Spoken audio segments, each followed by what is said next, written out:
Hola,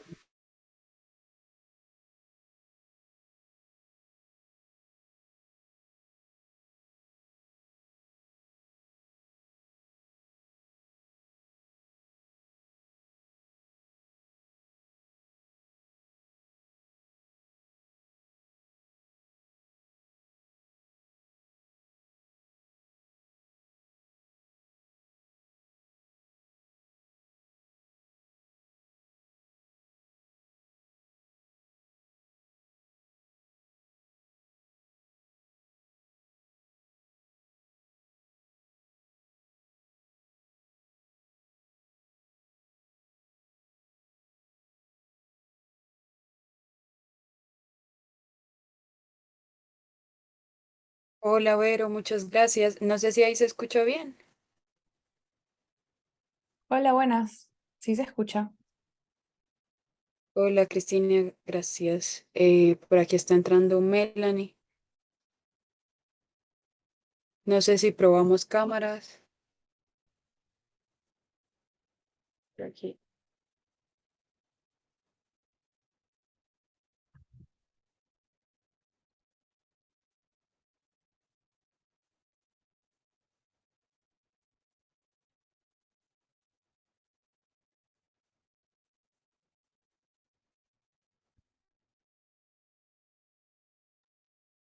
Listo, ambas ya tienen las preguntas a la mano, ¿cierto? Que se las pude compartir ayer. Al inicio, pues yo voy a dar la breve descripción de cada una, pero también les doy paso para que ustedes se presenten y compartan lo que quieran de ustedes, como quieran ser presentadas.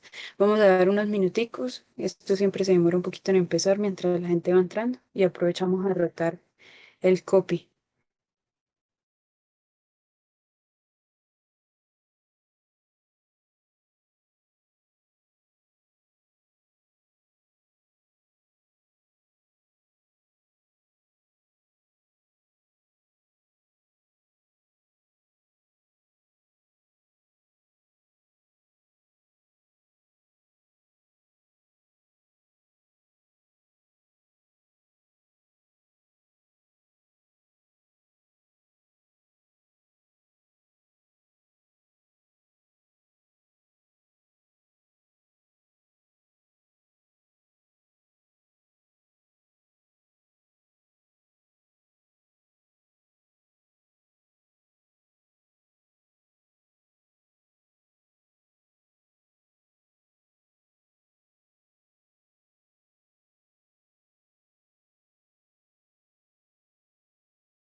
Chicas, queríamos proponerles algo y es pues de reconociendo los retos que implica la virtualidad hoy en día con el retorno a la presencialidad, grabar la conversación que tengamos y poderla subir a nuestras redes sociales. No sé si ustedes están de acuerdo. Listo. Con eso iniciamos a las y 15 con las que estemos. Listo.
Hola, muy buenas tardes a todos, todas y todes.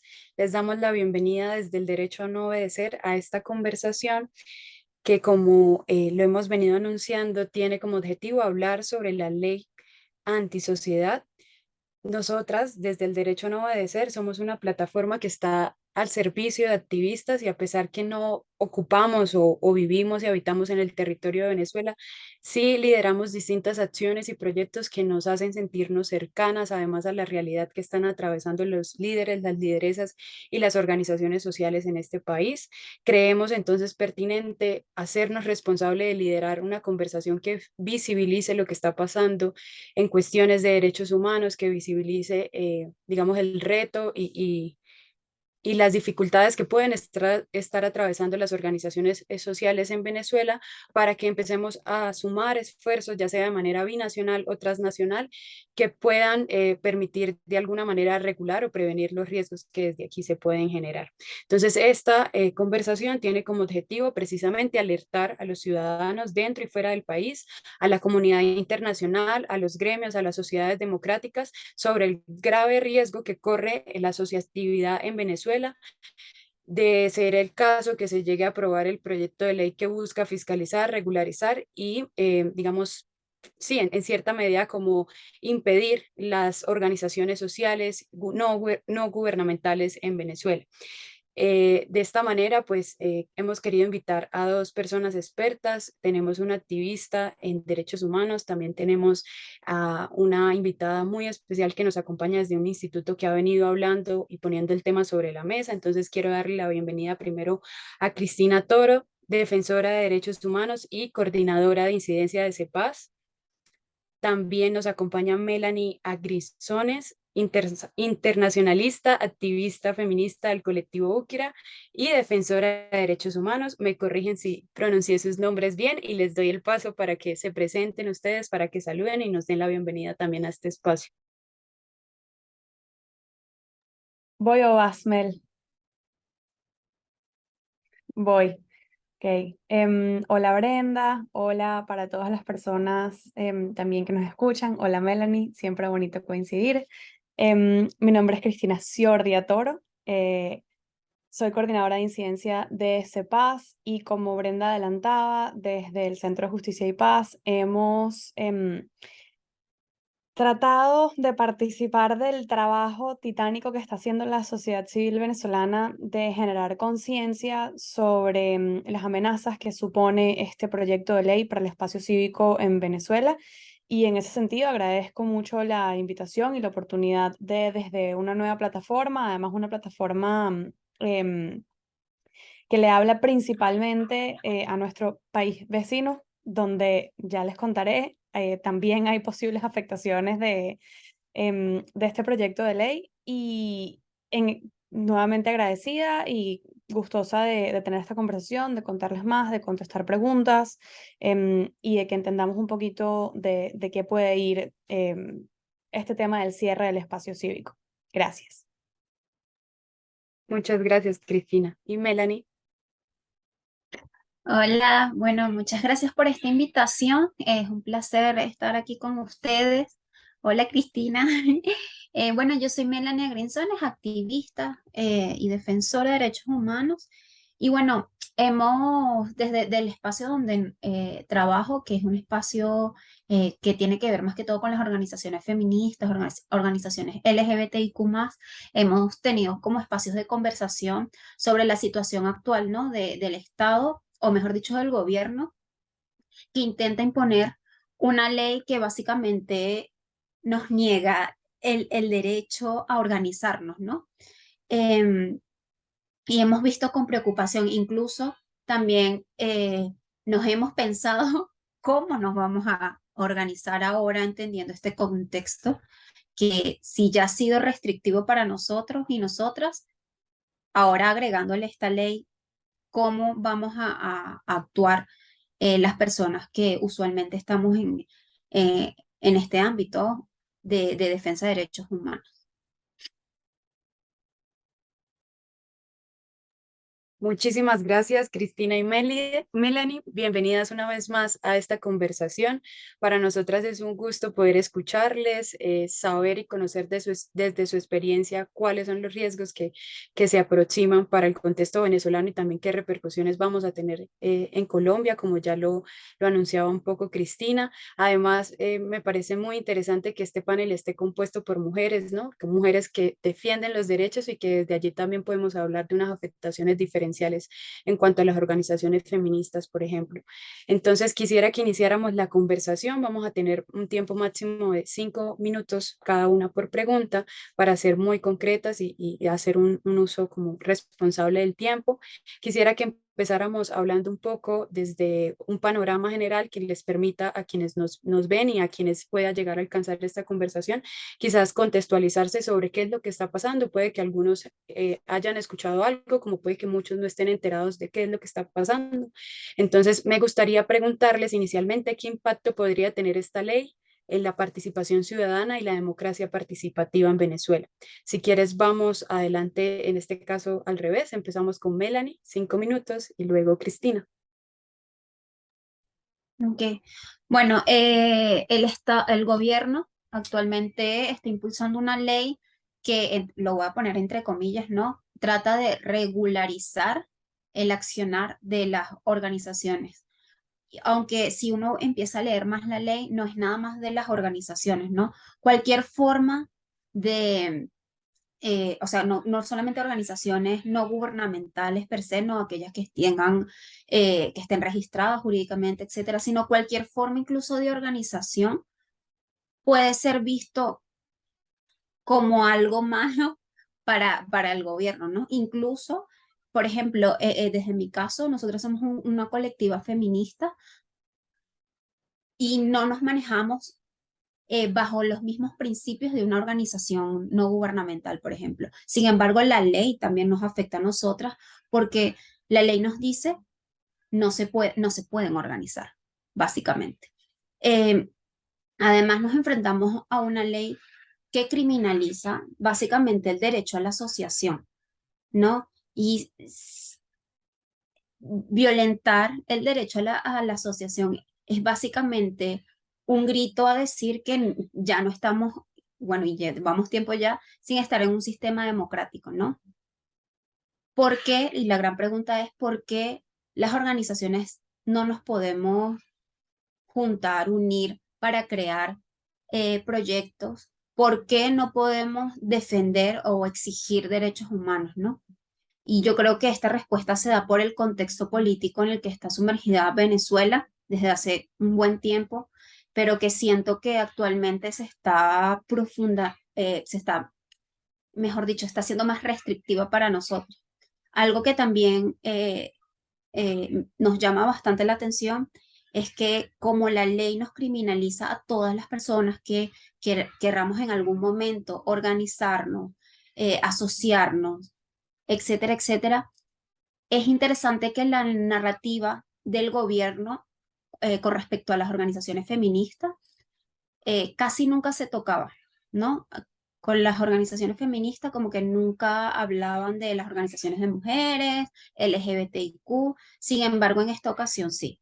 En esta ocasión, cuando se anunció y se mencionaron algunas organizaciones de derechos humanos, dentro de todo lo que se dijo también se habló un poco de organizaciones feministas y LGBT que bueno, que están siendo financiados por X, con la misma narrativa de que no podemos recibir apoyo internacional, de que si somos aliados o aliadas de embajadas que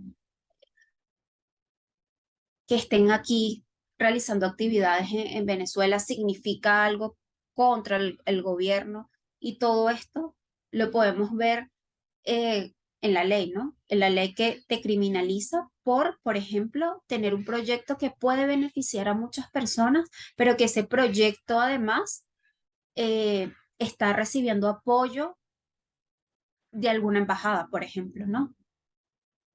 Entonces hay que estar muy atentos y atentas a eso, porque hay varias organizaciones que a veces estos apoyos son simplemente mm, bueno, fueron a nuestras actividades. Un ejemplo, el embajador tal vino a nuestras actividades. Un ejemplo, sin recibir algo económico a cambio, sin recibir nada a cambio más que eso.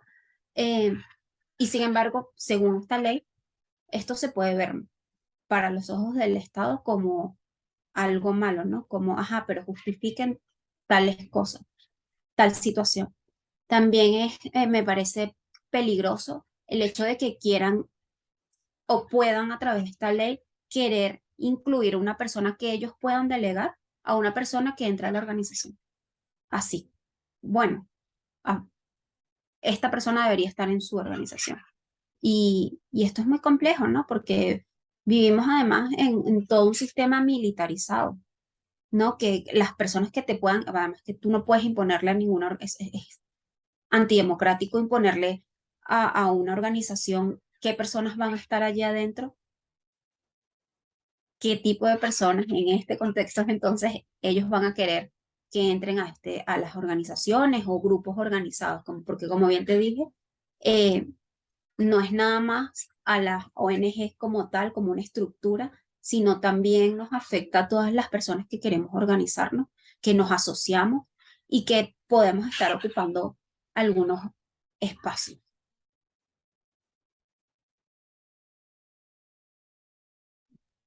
Bueno, poco que brinco o algún comentario previo. Brinco, ok.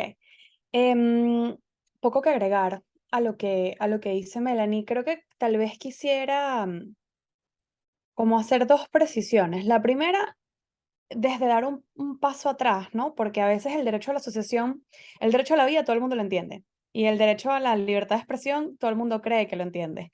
Pero el derecho a la asociación, tal vez es un poco más complicado de, de digerir. No es algo en lo que la gente piense con frecuencia cuando piensa en los derechos que tiene. El derecho a la asociación se refiere a el derecho que tienen las personas de unirse para lograr un fin, cualquier fin. Esto incluye gremios, colegios profesionales, organizaciones no gubernamentales, todas las formas asociativas caben dentro de este derecho. Y al igual que con todos los derechos, el Estado simplemente los avala, o sea, los reconoce en su existencia, pero no los otorga. El Estado no te otorga los derechos, simplemente los reconoce. Entonces, una de las maneras en las que esta ley criminaliza el espacio cívico, que también en el momento pedagógico, digamos, es este espacio metafórico en el que existe este derecho democrático de unirse para lograr fines. Una de las formas en las que se criminaliza es a través de la necesidad de participar de un registro específico para organizaciones que te dan permiso de existir. Eso es como si yo, antes de estar registrada en mi partida de nacimiento, el Estado dijera que yo no existo. No, yo sí existo.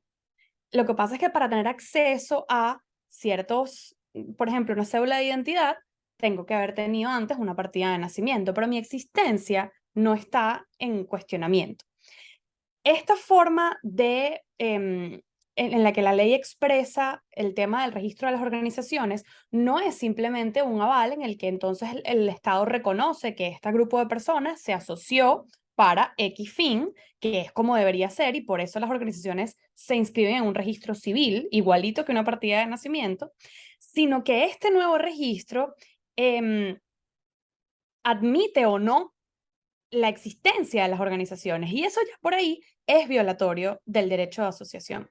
Pero adicionalmente impone una cantidad de multas impagables para la mayoría de las organizaciones por no tener al día, por ejemplo, los listados de la junta directiva, cosa que cualquier persona que alguna vez se haya acercado a un registro en Venezuela sabe que es imposible de realizar.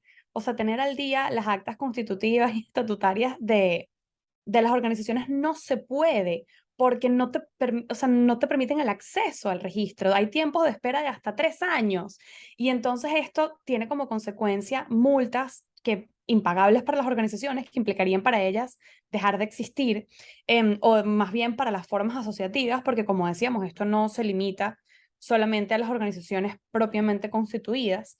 Y además utiliza esta terminología que le encanta al gobierno, que es totalmente vaga, para generar unas categorías en las que de incurrir las personas de la organización generarían incluso cargos penales, como por ejemplo violentar la soberanía nacional. ¿Qué significa eso? Eso no se explica ni en la ley ni en ningún otro instrumento legal, o contrario a los intereses de la nación. Y usar este lenguaje ambiguo lo que permite es decir que cualquier persona u organización o forma asociativa que reciba financiamiento de una embajada está actuando contrario a los intereses de la nación, por ejemplo. Eso es lo que permiten estos lenguajes difusos, y eso es lo que pone en peligro, porque como les digo, acarrea incluso responsabilidades penales para las personas involucradas. Eso es lo que pone en peligro ya no solamente a las formas asociativas, sino a las personas naturales que hacen parte de estos grupos.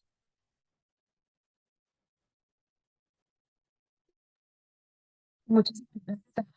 Sé que en sus intervenciones han podido quizás tocar un poco por los bordes y mencionar las posibles consecuencias, pero quisiera que profundizáramos, perdón, muchísimo más en cuáles son como esas consecuencias, cuáles son los efectos negativos que podría tener la aplicación de esta ley para la relación entre las organizaciones y el Estado venezolano.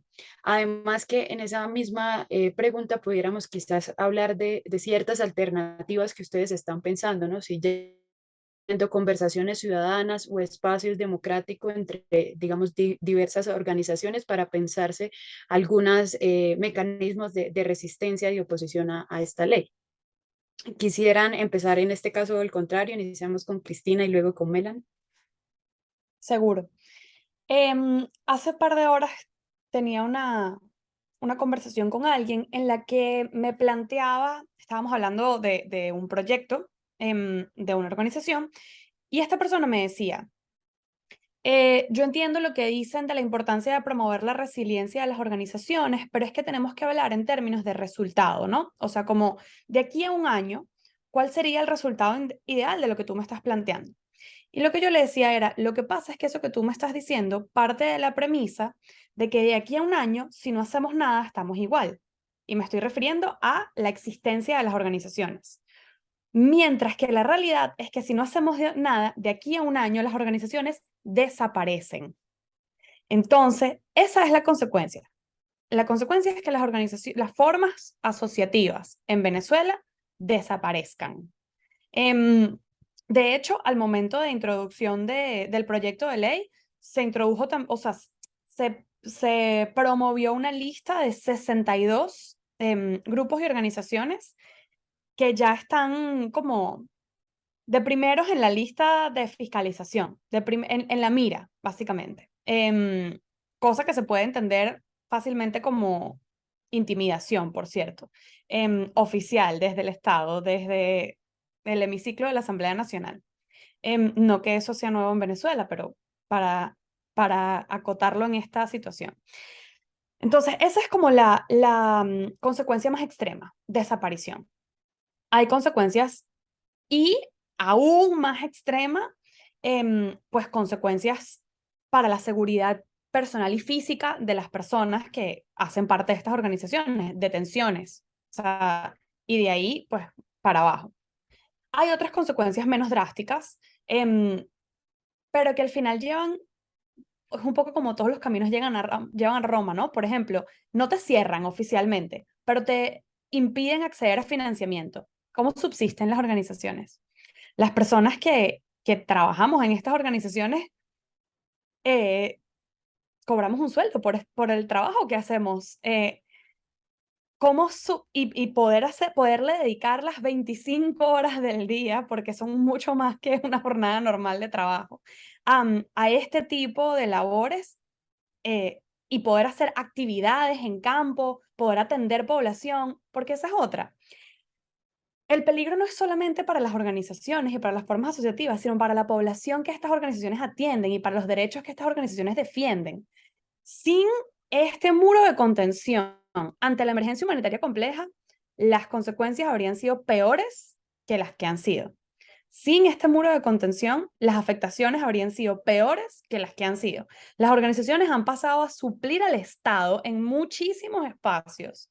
Y sin eso, la afectación no es solamente para el derecho de asociación y para el trabajo de las personas que hacemos vida dentro de estas organizaciones. También es para las poblaciones que se atienden y los derechos que se defienden. Eso es sumamente importante de mencionar, porque esto es una cosa, esto tiene una cola muy larga. Entonces eso, desaparición, falta de acceso a recursos, miedo, autocensura, eso también tiene condiciones, o sea, tiene consecuencias, perdón, muy graves en el trabajo. Sí se están dando múltiples conversaciones a todo nivel sobre alternativas. Lamentablemente las alternativas no son buenas y ahí ya hablamos de protocolos de seguridad y protocolos de salida del país y etcétera, etcétera.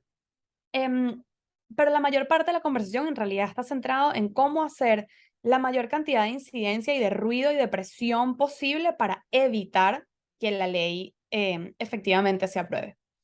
Esto ha sido un esfuerzo concertado de la sociedad civil. De hecho, la invitación que nos hacían, en el que hablamos de la ley antisociedad, ese título, ese nombre, se generó a través de un esfuerzo concertado de organizaciones de la sociedad civil que nos pusimos de acuerdo y dijimos, ok, necesitamos una manera de reconocer esta ley, o sea, porque hablar de la ley de fiscalización y regularización de las ONG, no sé qué, es mucho. Entonces, ley antisociedad es o sea, ya eso es un uso de la etiqueta que le hemos dado, ya es una forma de incidencia, ya eso es progreso, pero esto ha incluido también desde foros como este hasta reuniones en todo tipo de organizaciones dentro y fuera del país, y las respuestas de eso las vimos muy claramente en las actualizaciones orales que se dieron en el Consejo de Derechos Humanos a finales del mes de marzo. Tanto el Alto Comisionado de Naciones Unidas para los Derechos Humanos como la presidenta de la Misión de Independiente Determinación de los Hechos sobre Venezuela, como múltiples países miembros del Consejo, se refirieron específicamente a esta ley y a la Ley de Cooperación Internacional como amenazas claras e inminentes al espacio cívico venezolano. Esto no es casualidad, esto es producto de un trabajo concertado de las organizaciones de la sociedad civil. Y nuestra mejor alternativa, aunque haya que buscarlas todas, la mejor alternativa por la que podemos apostar es porque esta ley no se apruebe.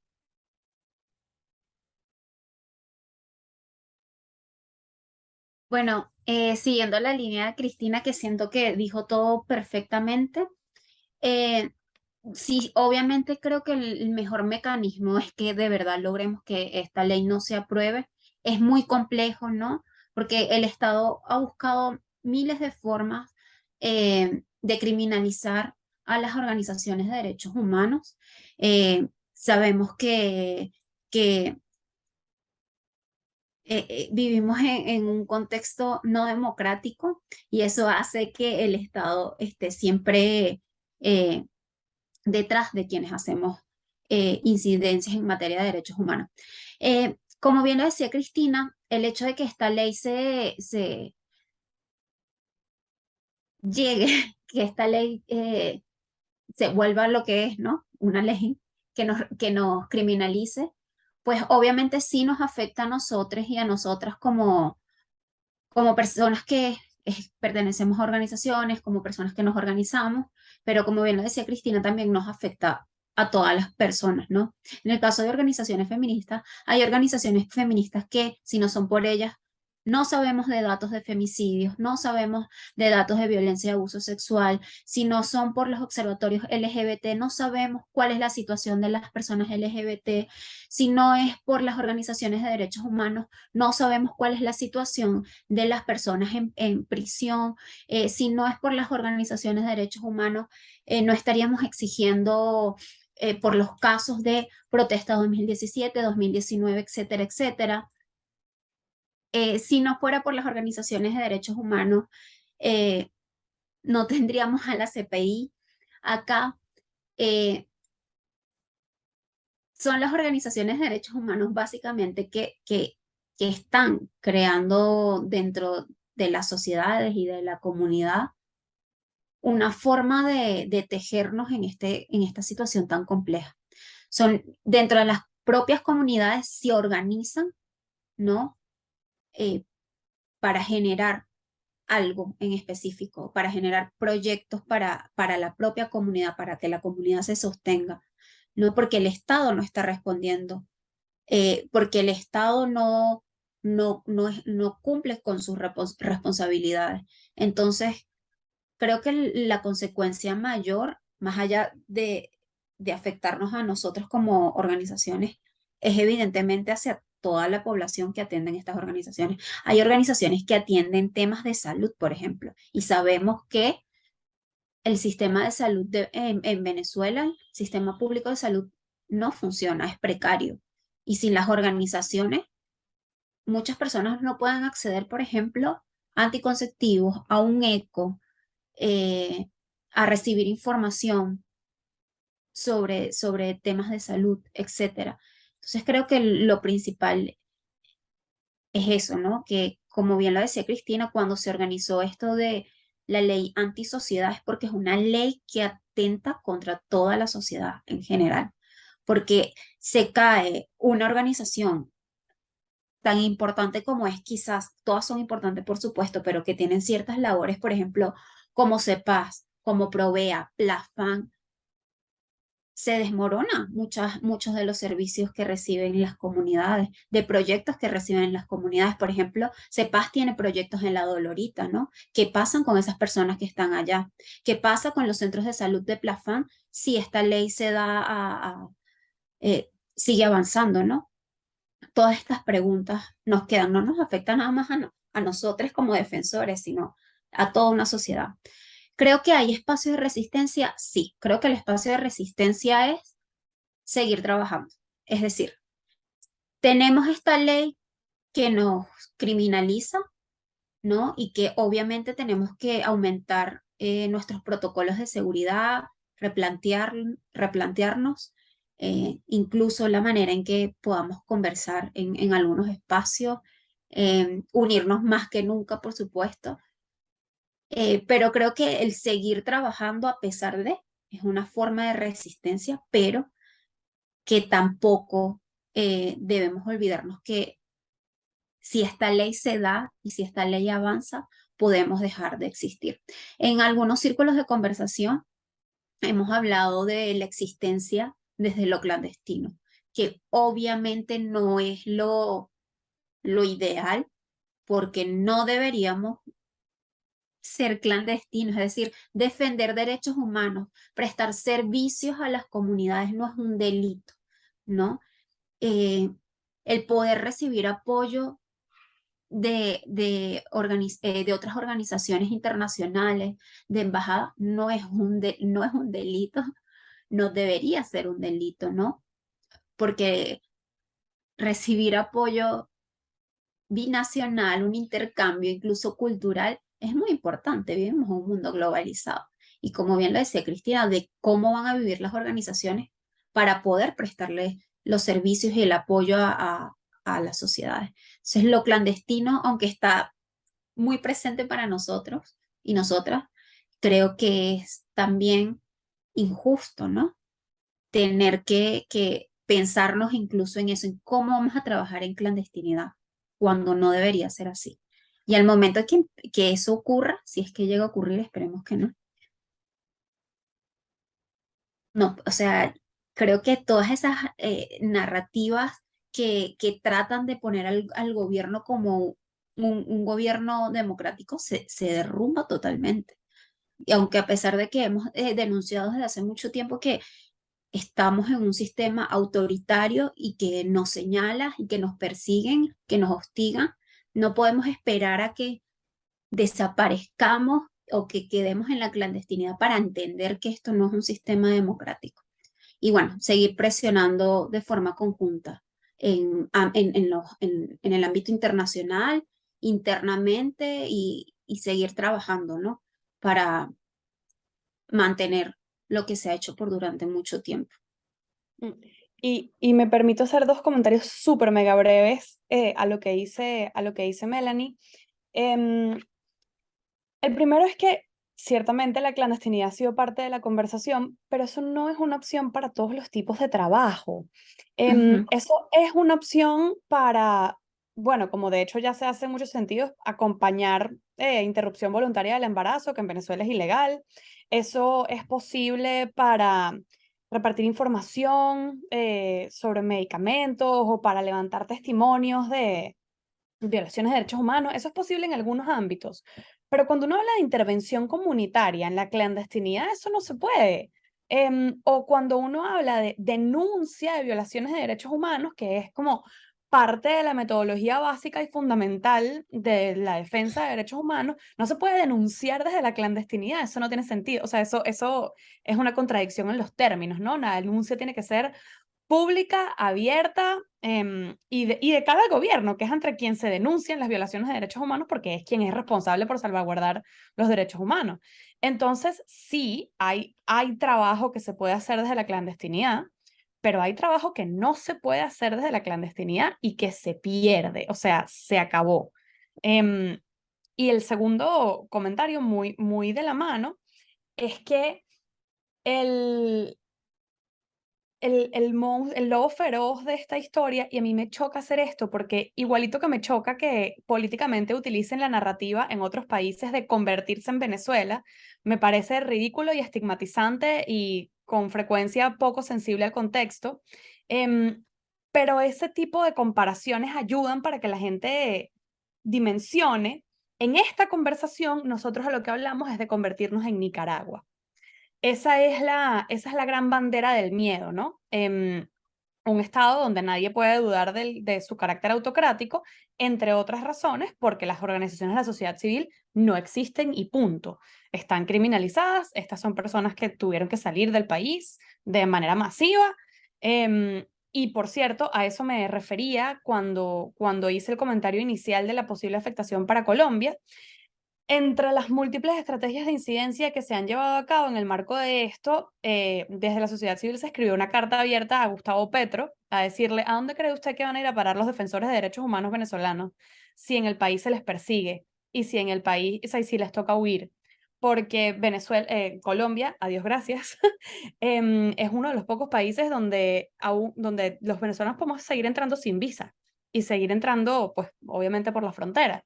Em, o sea, la posibilidad de la oleada migratoria o refugiada, mejor dicho, en este caso específico, de defensores y defensoras venezolanos que tienen que huir, va a impactar desproporcionadamente a Colombia, como impacta desproporcionadamente a Colombia todo el flujo migratorio venezolano. A eso me refería en esa oportunidad. Muchísimas gracias. Llegamos a una reflexión muy valiosa y es cómo nos pensamos las organizaciones, no solamente desde ese derecho a la asociación, sino de cara a la sociedad, ¿no? Y estaríamos hablando entonces de una grave profundización de la crisis humanitaria en Venezuela, teniendo en cuenta que, como ustedes lo han venido mencionando, han sido las organizaciones sociales las que han permitido contener las violaciones múltiples derechos a muchas comunidades. Entonces, creo que hay un mensaje de alarma también para la comunidad internacional, específicamente para las organizaciones sociales que trabajamos desde afuera, pero en conjunto también, como lo mencionaba Cristina, temas migratorios, con población refugiada también. Y desde allí quisiera hacerles la última pregunta que a modo de propuesta, digamos, nosotras queremos empezar a mover para responsabilizarnos también como organización social, que como lo decía, nos movemos y trabajamos desde el activismo acá en Colombia, pero que intentamos y hacemos esfuerzos por construir relaciones transnacionales con las activistas que están en este país. Y la pregunta va de cara, ¿cuál es el papel que ustedes creen que juegan las organizaciones internacionales en la supervisión y en la aplicación o en, como lo estamos queriendo, en la no aplicación de esa ley? Si quieren, arrancamos con Melanie y luego escuchamos a Cristina. Sí, bueno, yo creo que es importantísimo el apoyo de las organizaciones internacionales al momento en que empezamos a denunciar toda esta situación, ¿no? Sentir que nos apoyan otros y otras defensores de derechos humanos eh, y para no sentirnos tan, quizás no sé si la palabra es solos o solas, pero trabajar y denunciar desde acá es muchísimo más complejo que hacerlos desde afuera, ¿no? porque se aumenta el riesgo de persecución a las personas que estamos acá. Entonces, el sentir que organizaciones internacionales que trabajan también el tema de defensa de derechos humanos eh, puedan levantar su voz para, para apoyarnos, creo que es como fundamental. Tener estos espacios de intercambio, ¿no? De poder hablar de lo que estamos viviendo algunas organizaciones y algunas personas que defendemos derechos humanos acá en Venezuela para que ustedes puedan quizás tener más luces de qué está pasando en Venezuela y cómo nos afectaría esto. Creo también que es muy importante, ¿no? Este diálogo activo y el intercambio incluso de vivencias. Em, También considero que el que las campañas, por ejemplo, comunicacionales, creo que lo comunicacional en este contexto venezolano es como bastante importante, sobre todo redes sociales. Obviamente el lobby afuera es muy importante, eh, pero también quienes trabajamos acá usamos mucho las redes sociales para comunicarnos debido a la censura que hay. Em, También estas campañas donde podamos recibir apoyo de organizaciones internacionales, organizaciones de derechos humanos que estén fuera de activistas o defensores y defensoras que estén fuera, da muchísimo más fuerza a lo que estamos tratando de exigir, ¿no? Que es que el derecho a la asociación se nos permita, es decir, es parte de nuestra de nosotros, ¿no? O sea, es decir, nos asociamos porque tenemos objetivos en común y estos objetivos benefician a muchas comunidades. Y eso es algo que nosotros queremos hacer llegar, ¿no? Que si esta ley avanza, se nos criminaliza y que la sociedad se va a ver terriblemente afectada y que con el apoyo de estas organizaciones afuera, nos pueden apoyar muchísimo, más que todo por temas de seguridad para quienes trabajamos aquí dentro, ¿no? No es lo mismo que quizás tú, Brenda, a través de esta organización, desde el derecho a no obedecer, hagan unos comunicados y eh, eh, levanten sus voces y le dan muchísimo más fuerza a todo el trabajo que ya se está haciendo desde acá, ¿no? Y que no nos sentimos solos o solas, sino que estamos allí además con personas que son hermanos y hermanas de nosotros y nosotras, y eso es como fundamental. Sé que suena quizás un poco cursi eso de acompañarnos, pero la verdad es muy necesario, sobre todo en estos contextos donde en cualquier momento a cualquiera de nosotras nos pueden perseguir, ¿no? Y sobre todo las que estamos acá en Venezuela. Sí, muy de acuerdo con Melanie en todo, pero específicamente quiero reforzar el tema del acompañamiento. En esta misma conversación a la que hice referencia antes, en la que hablaba sobre cómo apoyar organizaciones y cómo no hacer nada implica que desaparezcan, etcétera. Dentro de este pensamiento de resiliencia, una de las cosas de las que hablábamos era del acompañamiento en salud mental, porque hay un miedo muy real por parte de muchísimas personas y el miedo se vive menos, o sea, es menos cuando se comparte y cuando se vive acompañado y cuando uno siente que no está solo y que su trabajo es valorado. Eso no es, o sea, esa fuerza de seguir adelante que da el acompañamiento no es menor, no es cursi, no es desechable, es necesaria. Porque al final somos personas todos, o sea, somos seres humanos que ese aspecto lo necesitamos también. Em, por otro lado, creo que vuelvo con la comparación odiosa, pero que creo que es un caso que se conoce tanto que ayuda como a dimensionar del tema Nicaragua. Una de las cosas que nosotros mencionamos frecuentemente es que de las grandes diferencias que existen entre la situación de Nicaragua y la situación de Venezuela, es que al gobierno de Venezuela todavía le importa su imagen. el gobierno de Venezuela hace enormes esfuerzos diplomáticos por generar una imagen sobre qué pasa y qué no pasa en Venezuela y que es invento em, no, una frase ahí que ahorita no recuerdo, pero hacen importantes esfuerzos diplomáticos por mantener su imagen. Contrario a Nicaragua, donde hubo como un divorcio de la comunidad internacional y no les importa lo que ahí se diga.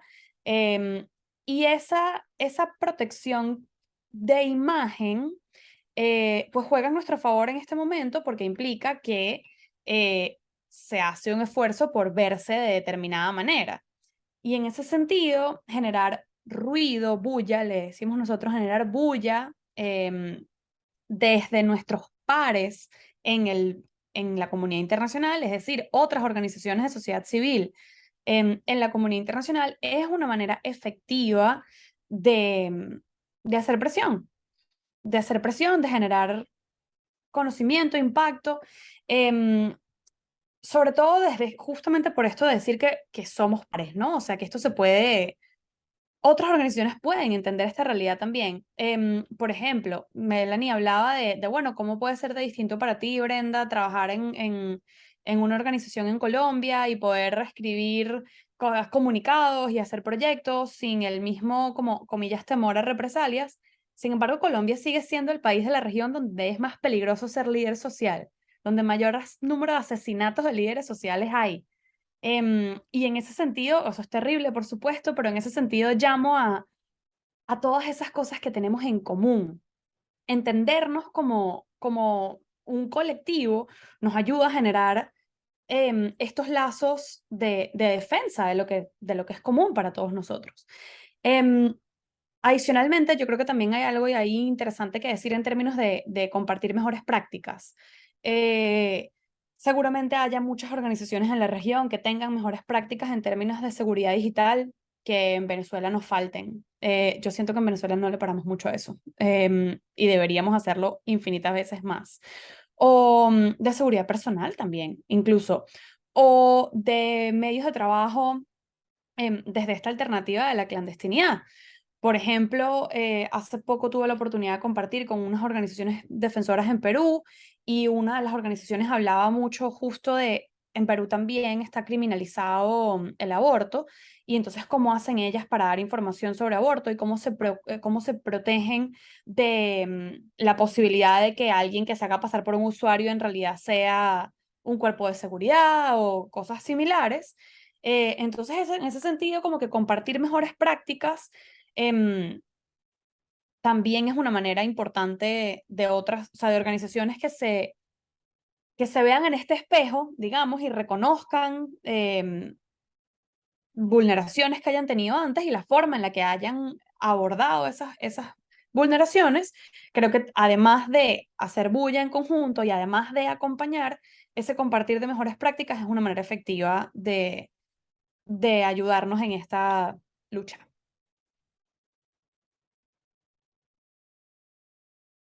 Bueno,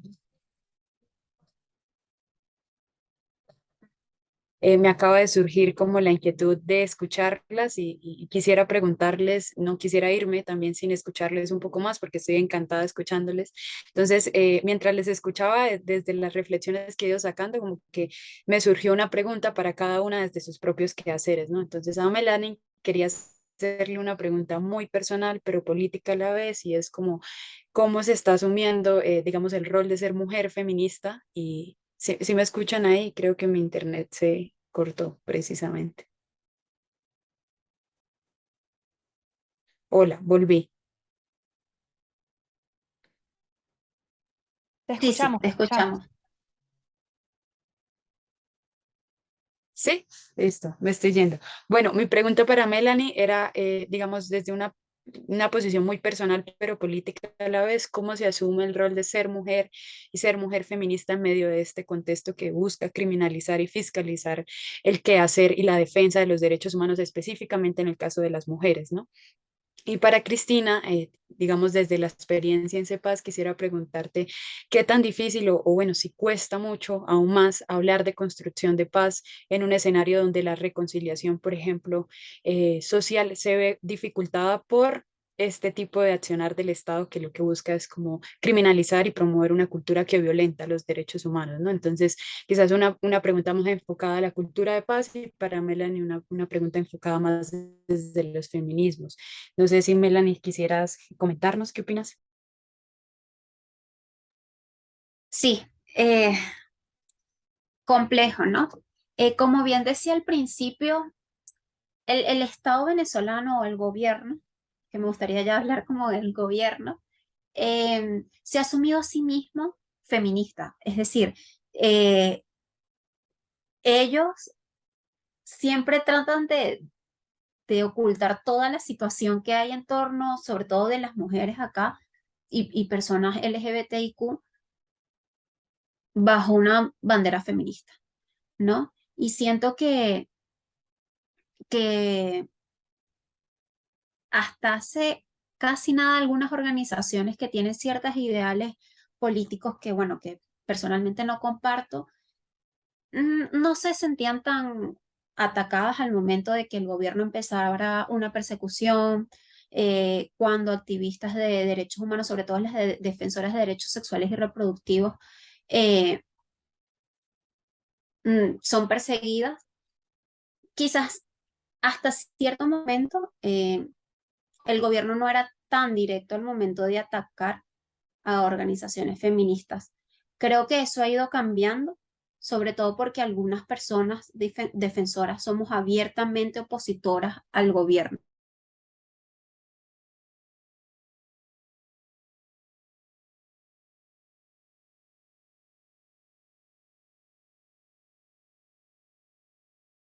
Garantiza el derecho de personas LGBTIQ+, que el gobierno eh, no ha dado cifras en casos de abuso y violencia sexual, de feminicidios, etcétera, etcétera, sobre la situación de las mujeres.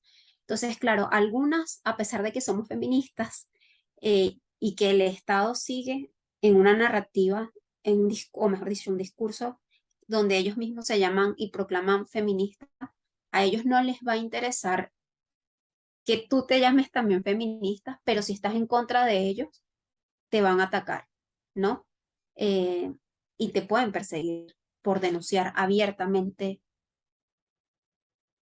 los casos de vulneración de derechos humanos.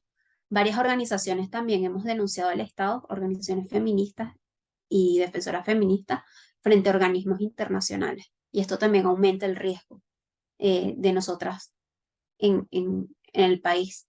Entonces creo que asumirlo es complejo, es difícil, sobre todo eh, ahora teniendo esta ley y sobre todo sobre que algunas personas del Estado ya han dicho públicamente que hay organizaciones feministas y hay organizaciones LGBTIQ que, bueno, que reciben financiamiento, cosa que siempre ha pasado porque poder recibir financiamiento debería ser algo no criminalizado, que es lo que sucede, pero que antes no se decía. O sea, antes el gobierno con las feministas, con LGBT, no se metía tanto, pero que ahora sí. Obviamente siempre ha existido la persecución hacia las mujeres defensoras y activistas de derechos humanos o que han participado en protestas, etcétera, etcétera. Pero ya desde aquí, de este posicionamiento político como es el feminismo, ahorita siento yo que sí se ve aún más reforzada la persecución o quizás intimidación por parte del gobierno. Y sobre todo creo yo que las que están más en riesgo son las defensoras de derechos sexuales y reproductivos principalmente. Gracias, Melanie. Adelante, Cristina. Gracias, Brenda. Me gustó mucho tu pregunta porque tengo una respuesta muy triste, pero muy importante. Em, el año pasado nosotros estábamos trabajando desde una perspectiva de hay que hablar con todo el mundo, hay que tender puentes, hay que involucrar a personas y grupos con los que normalmente no trabajamos, porque a veces pueden ser adeptos al gobierno, em, pero nos parece demasiado importante, o sea, como que hay que romper la narrativa de la polarización, hay que construir paz, hay que construir paz, hay que hacerlo hay que romper la lógica de la confrontación. O sea, esa era como la visión donde nos encontrábamos. Y este año estamos así.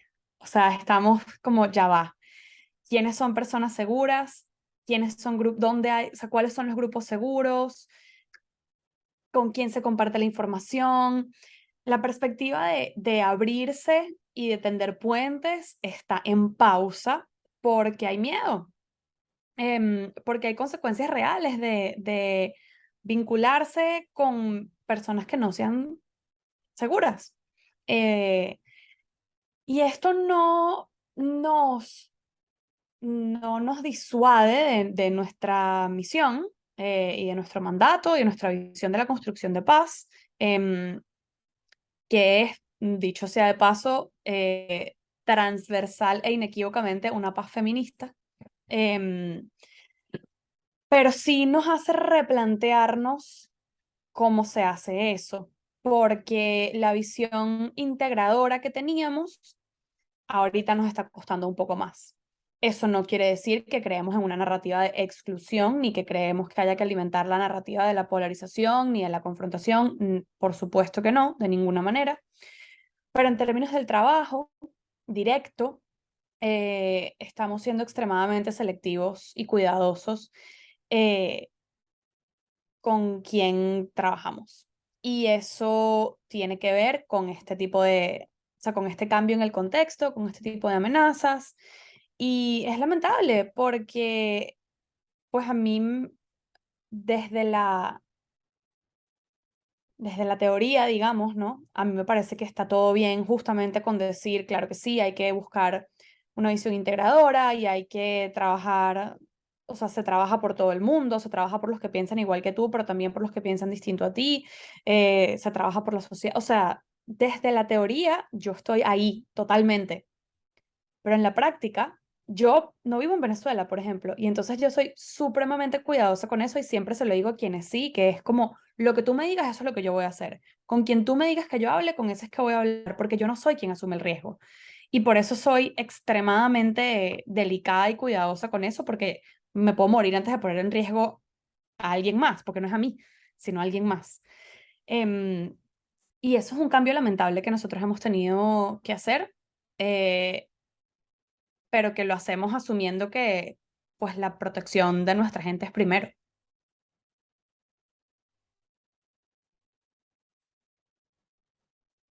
Muchísimas gracias a ambas. Yo creo que de esta conversación nos llevamos unas conclusiones muy valiosas. Por un lado, hablamos sobre pensarnos el derecho a la asociatividad, no solamente desde las organizaciones sociales, sino desde esa lógica con la sociedad civil, cómo somos, digamos, un sustento y también contenemos múltiples crisis para las comunidades. Entonces, ¿qué retos se pueden venir ahí en términos de contexto humanitario complejo en Venezuela? Por otro lado, pensarnos esos impactos de manera diferenciada, ¿no? ¿Cuál es la situación de las mujeres, de la comunidad diversa en Venezuela en términos de asociatividad y organización para exigir sus derechos?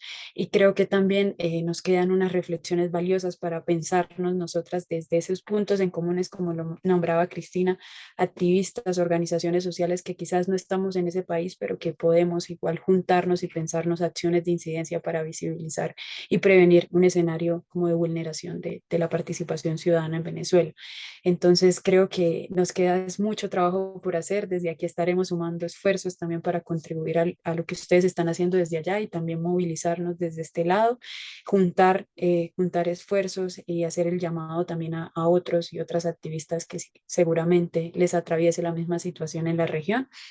Por último, quisiera preguntarles si tienen alguna página, algún documento que quisieran que moviéramos para visibilizar la campaña de ley antisociedad, que seguramente pueda tener alcance por redes sociales. No sé si alguna de sus cuentas, ya sería como esas recomendaciones finales.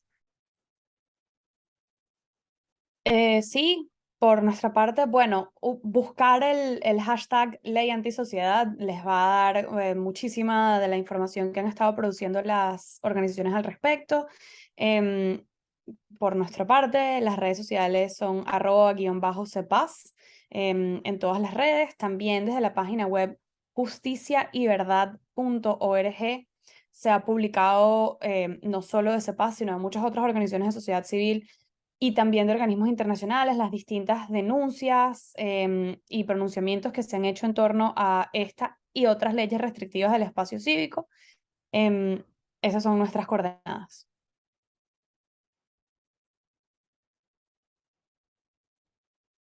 Bueno, igual Y que Chris, Melanie, ¿tú quisieras añadir? sí, igual que Chris, pueden buscar el hashtag porque siento que las redes sociales han sido muy importantes para difundir lo que está ocurriendo en Venezuela. A nosotras nos pueden conseguir como @ukira en Twitter y @ukira guión bajo en Twitter y @ukira en Instagram, apoyando siempre a las organizaciones como CEPAS, ¿no? Que ponen literalmente el cuerpo y nos apoyan, sobre todo a las más chiquitas, y estamos allí uniéndonos siempre en pro de la defensa de derechos humanos y en este caso ahora por la libertad de asociación. Bueno, chicas, muchísimas gracias, Cristina, muchísimas gracias, Melanie. Gracias por compartir sus conocimientos, también por inspirar la resistencia de manera transnacional.